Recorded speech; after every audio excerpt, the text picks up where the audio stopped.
Bismillahirrahmanirrahim. Assalamualaikum. Jangan lupa like, comment, and subscribe. Bye.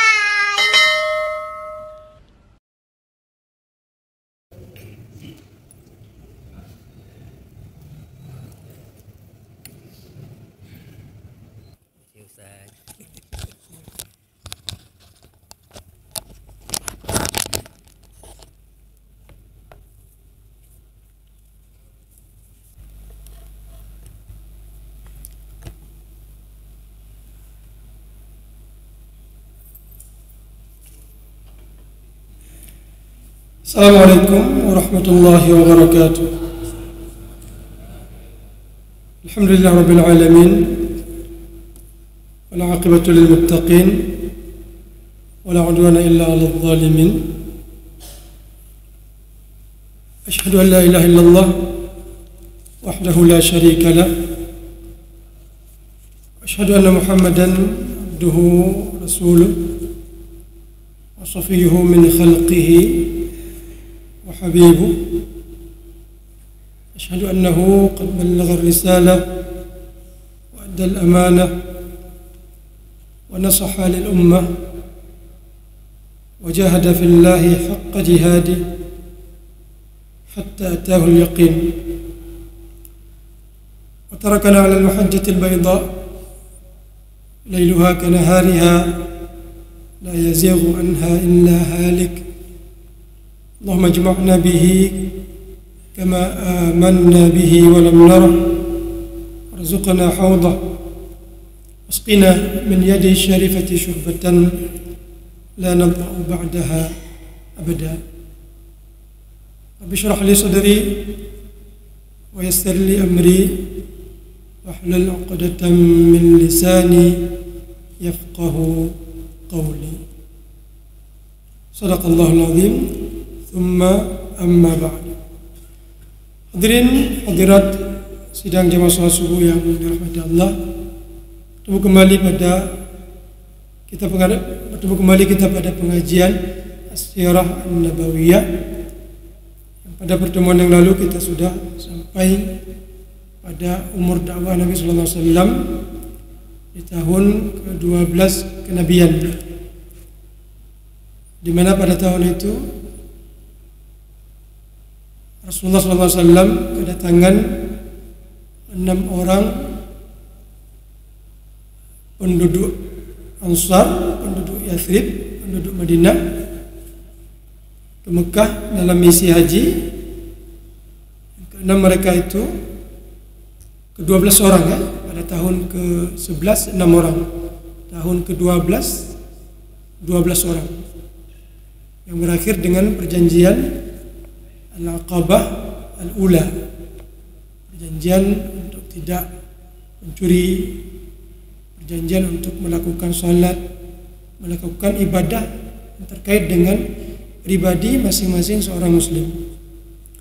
Maka pada tahun ke-13 kenabian, itu pada tahun ini kita akan menceritakan tentang peristiwa yang terjadi pada tahun 13 kenabian.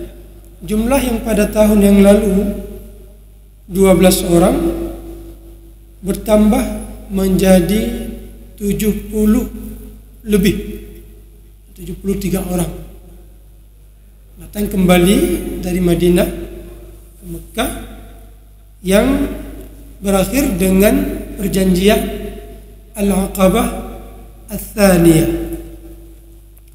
Hadirin Allah,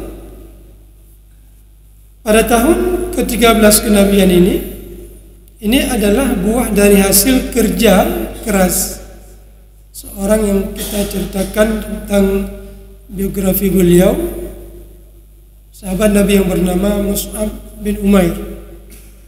Mus'ab bin Umair dalam waktu setahun itu bisa memperoleh hasil dakwah itu melebihi dari hasil yang diperoleh oleh Rasulullah sendiri di Mekah Al-Mukarramah. Rasulullah sudah memasuki tahun ke-13. Tapi hasil yang beliau peroleh tidak seperti hasil yang diperoleh oleh Mus'ab bin Umair yang hanya menempuh waktu cuma setahun. Ada apa? Ini kan menimbulkan pertanyaan. Padahal beliau seorang nabi. Ini seorang sahabat nabi. Yang pertama adalah Allah ingin memperlihatkan kepada kita contoh, ya. Maksudnya Rasulullah SAW sebagai teladan kita, teladan dari segi perjuangan beliau dan teladan dari segi ketika beliau sudah sukses. Jadi pada saat kita berhadapan dengan kondisi sulit, kita mungkin akan bisa mengatakan jamun Nabi lebih baik. Dulu Rasulullah di Mekah 13 tahun, hasilnya sangat sedikit. Kemudian ketika berpindah ke Madinah Al-Munawwarah yang cuma 10 tahun. Jadi perjuangan Nabi lebih besar jumlah tahunnya daripada hasil yang beliau peroleh. Hasil yang beliau peroleh 10 tahun di Madinah.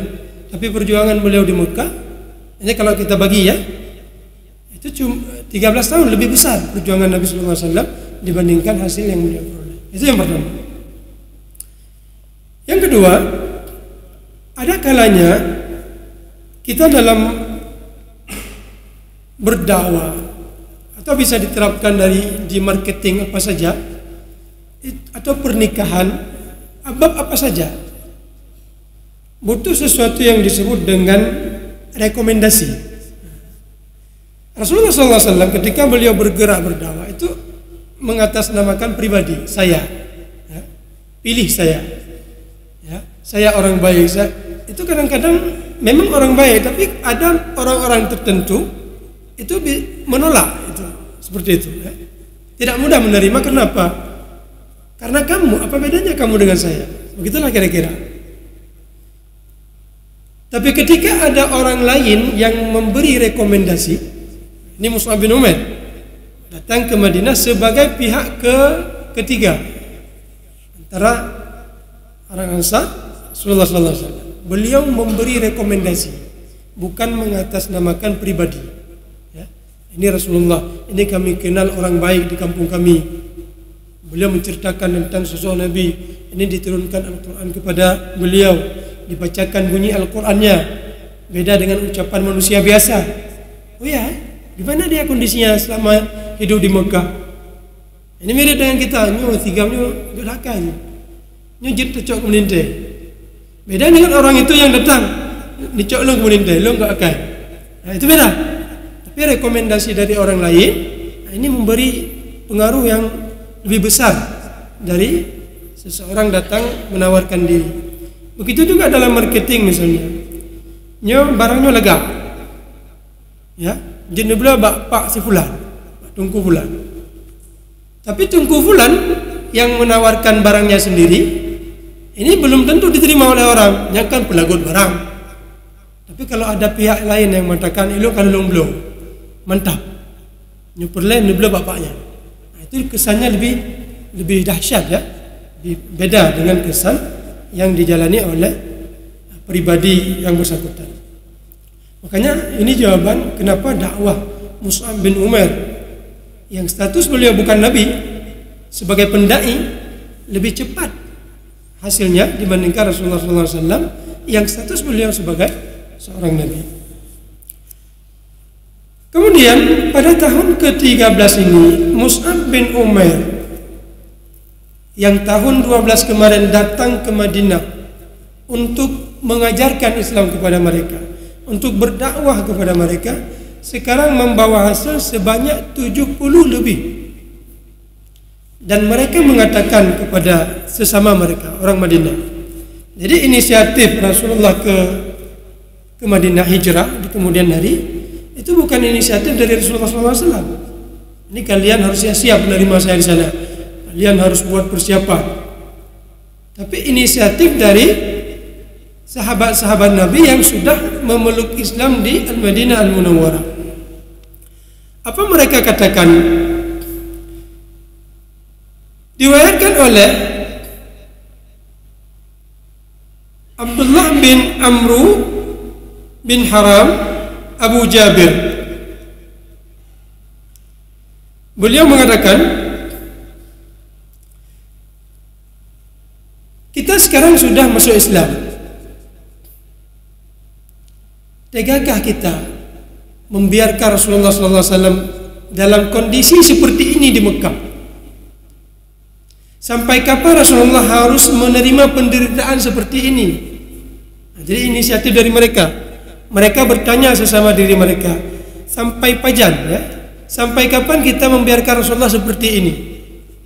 Makanya bisikan sesama mereka yang berakhir dengan permintaan mereka ketemu dengan Rasulullah SAW di tahun ke-13 kenabian. Ketika mereka bertemu dengan Rasulullah SAW, bagaimana cara Rasulullah SAW mengatur strategi ketika bertemu dengan mereka? Ternyata Rasulullah tidak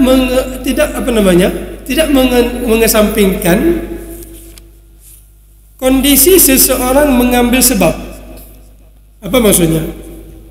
Maksudnya begini, Rasulullah tetap menjaga rahasia pertemuan antara beliau dengan kaum Ansar.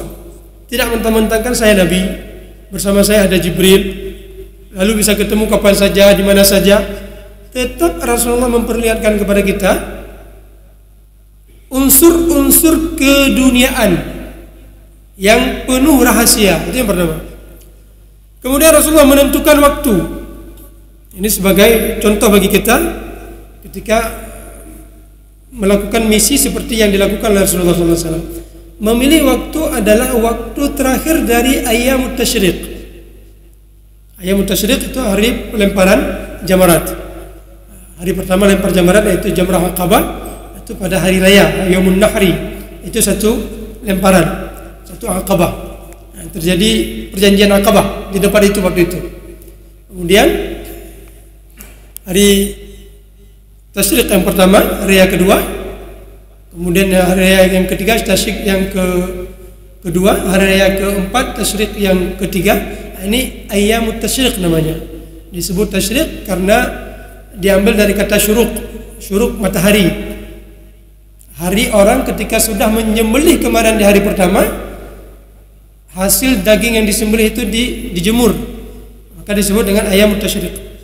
Maka Rasulullah memilih hari terakhir dari hari Tasyriq. Kenapa?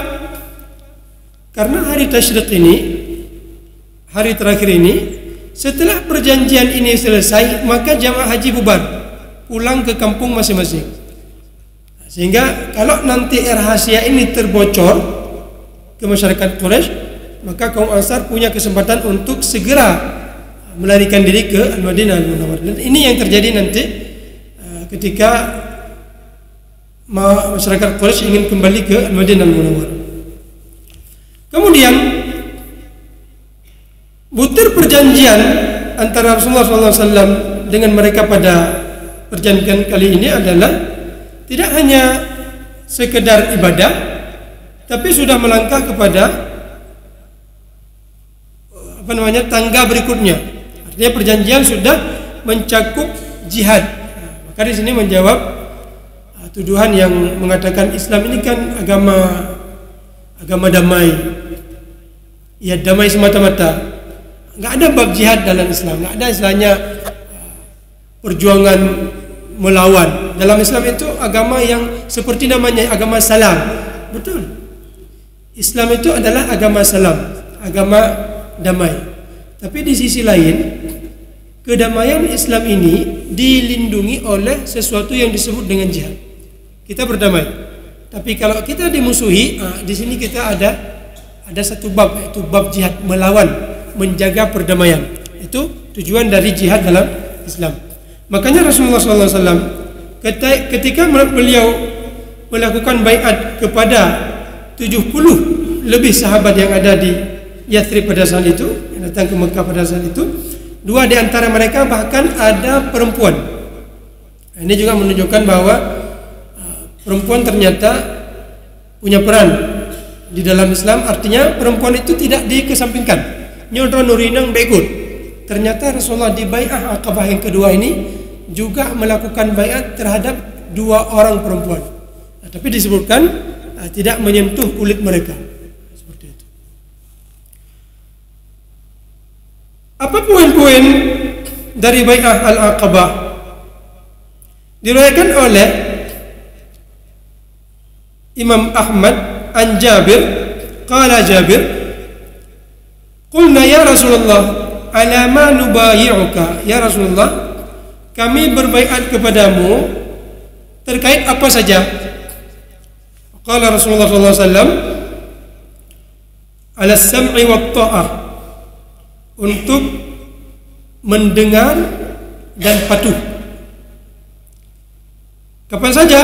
Fin nasyati wal kasal, patuh pada saat dalam kondisi semangat dan pada saat dalam kondisi hana semangat, kasal, ya. Kemudian apa lagi?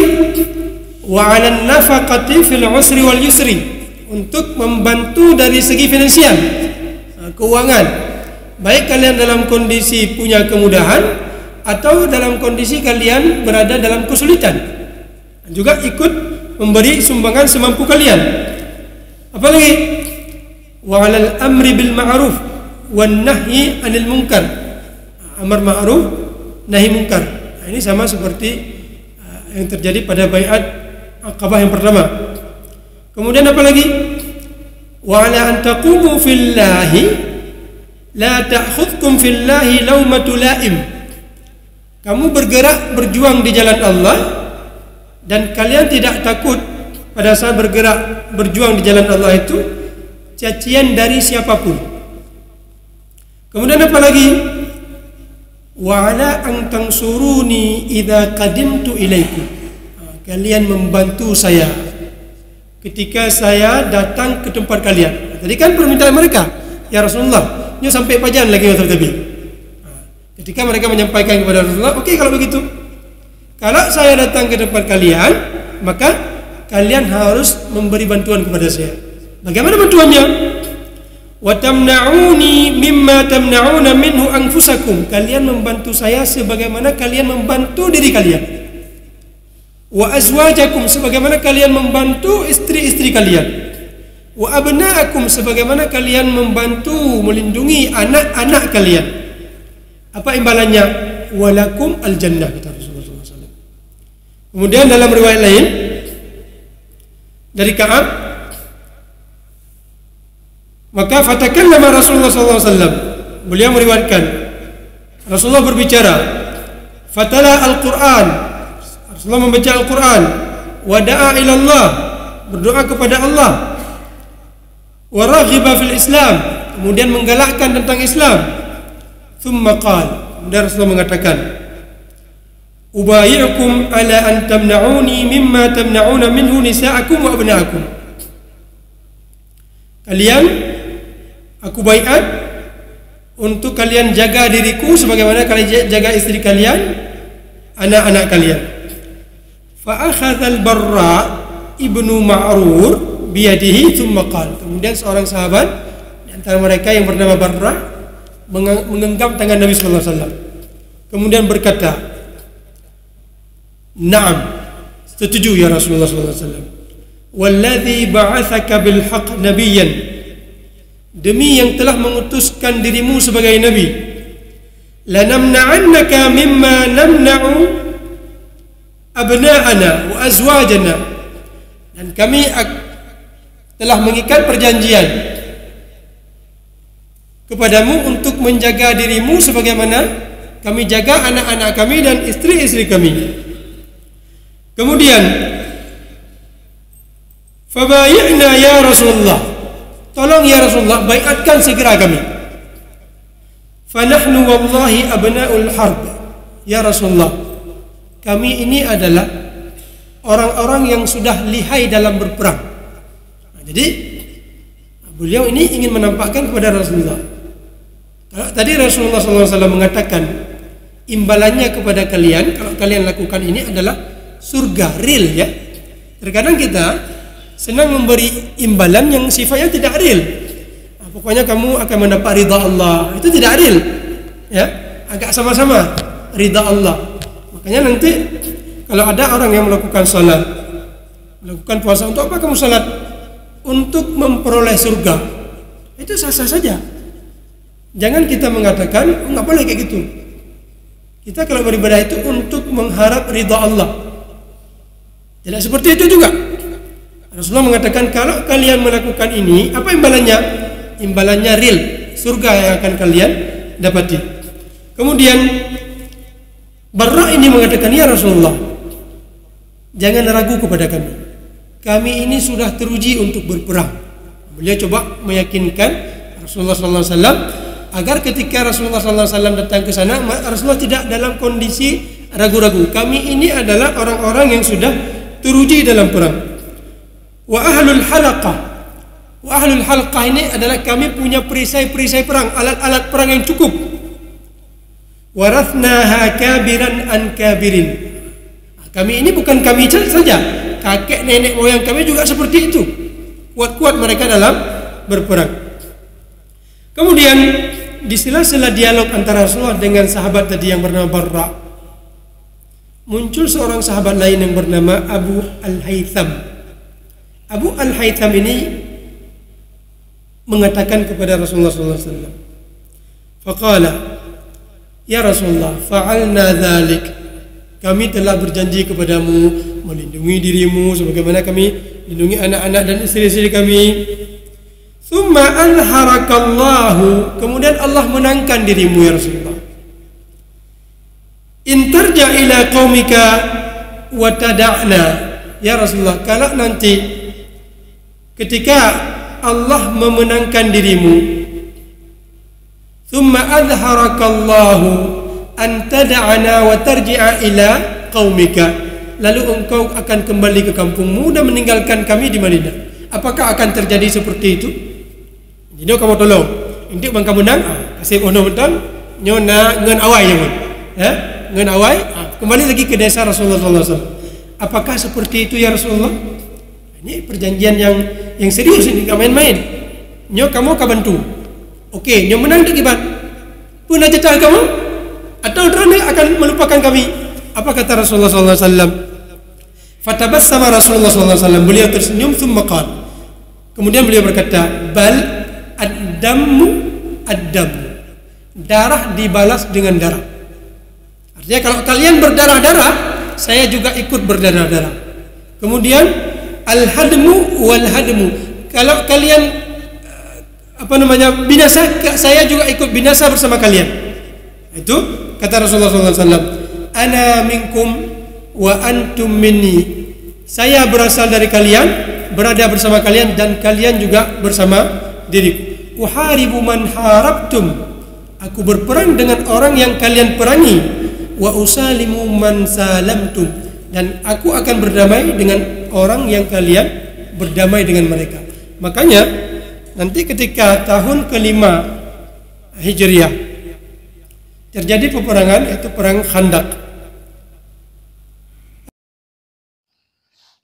Terima kasih.